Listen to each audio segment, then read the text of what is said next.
ডাক্তারবাবু, মেয়েদের পিরিয়ড চলাকালীন মেয়েরা কি মন্দিরে যেতে পারে, ঈশ্বরের আরাধনা করতে পারে? ধর্মীয়ভাবে শাস্ত্রে লেখা আছে যে এইভাবে পিরিয়ড চলাকালীন তাদেরকে একটা আলাদা ঘরে রেখে দেওয়া হয়, বন্দি করা হয়, তারা কোনো ধর্মীয় অনুষ্ঠানে অংশগ্রহণ করতে পারবে না। এটা আপনি বিজ্ঞানসম্মত এর উত্তর দিন, কারণ বিজ্ঞান আর ধর্ম তো আলাদা নয়। আপনি কি আপনার মতামত? আচ্ছা, প্রথম বলি, আমি একটা পরিচ্ছেদের উপমা টেনে বলি।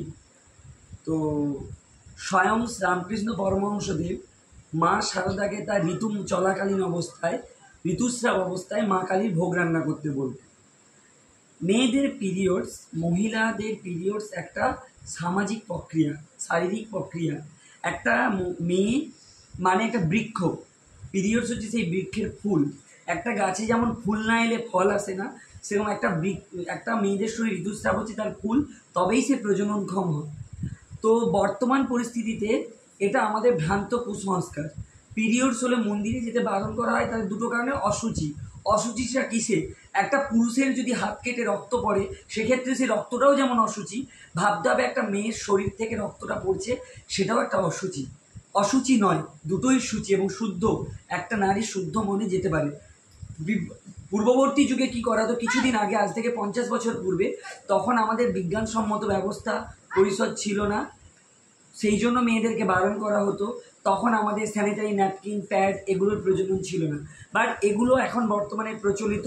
এক্ষেত্রে মেয়েদের কোনো বাধা নেই এবং ভগবানকে সে শুদ্ধ মনে রাখতে পারে, কোনো রকম অসুবিধা দ্বিধা ছাড়ে। এতে কোনো অপরাধ হয় না? না, এটা ভগবানের কোনো অপরাধ হয় না।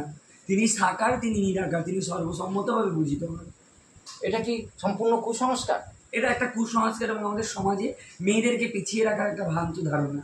তৎকালীন যুগে যে মেয়েদের পিরিয়ড চলাকালীন আটকে রাখা হতো, এটা কি অন্যায়? তার দুটো কারণ ছিল। তৎকালীন যুগে মেয়েদেরকে আটকে রাখার পক্ষে আমি দুটো চিন্তা ভাবনা করি। তৎকালীন যুগে মেয়েদের উপর শারীরিক অত্যাচারটাও চলতো। পিরিয়ড চলাকালীন অবস্থায় একটা মেয়ে শারীরিকভাবে খুব দুর্বল হয়, সে সাংসারিক কাজকর্ম করতে অপারগ বোধ করতে পারে না। তো সেই অবস্থায় তাকে কাজের বোঝা চাপিয়ে দেওয়া হতো। সেই কাজের বোঝা থেকে মুক্তির জন্য তাকে এটা আটকে রাখতে, এটা তার একটা ভালো দিক ছিল। কিন্তু আরেকটা কথা, তৎকালীন যুগে এত মডার্ন ট্রিটমেন্ট ছিল না, যেখানে ব্লাডটা যে তার বডি থেকে বেরোচ্ছে তাকে একটা জায়গায় রিজার্ভ করে রাখার, যেটা বর্তমানে স্যানিটারি প্যাড বা ন্যাপকিনের মাধ্যমে করা হয়, তখন সেটা কাপড়ের মাধ্যমে করা এবং সেখান থেকে একটা ইনফেকশান ছড়ানোর সম্ভাবনা থাকে। সেই জন্য তাদেরকে বাড়িতে রেস্ট দেওয়া হতো।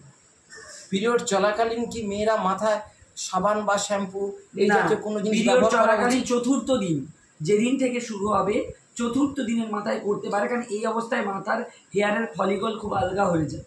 তো সেক্ষেত্রে সাবান শ্যাম্পু করলে চুল ওঠার সম্ভাবনা প্রবল থাকে। সেই জন্য পিরিয়ড চলাকালীন অবস্থায় শ্যাম্পুটা না করাই ভালো। মেয়েদের হাতে লোহা রাখা উচিত কেন? নারী শরীরে মেনস্ট্রুয়েশনে একটা ব্লাড বিভিন্নভাবে বেরিয়ে যায়।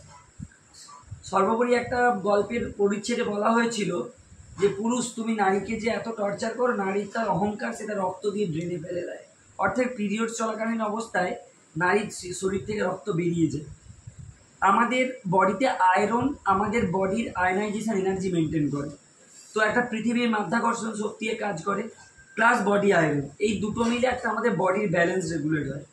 একটা মেয়েকে লোহা পরানো হয় যাতে ওই আয়নাইজেশন, পোলারাইজেশনটা তার বডি থেকে পোলারাইজেশন দান করে। এই জন্য মেয়েদেরকে লোহা পড়তে বলা হয়। প্লিজ ডাক্তারবাবু, আপনার নামটা বলুন। অভিরূপ সিং। আপনি কোন হাসপাতালে প্র্যাকটিস করেন? এখন বর্তমানে কল্যাণীতে সরকারি হসপিটালে প্র্যাকটিসরত অবস্থায় আছে। সরকারি হাসপাতাল? হ্যাঁ। ধন্যবাদ এই অমূল্য সাক্ষাৎকার দেওয়ার জন্য। ধন্যবাদ।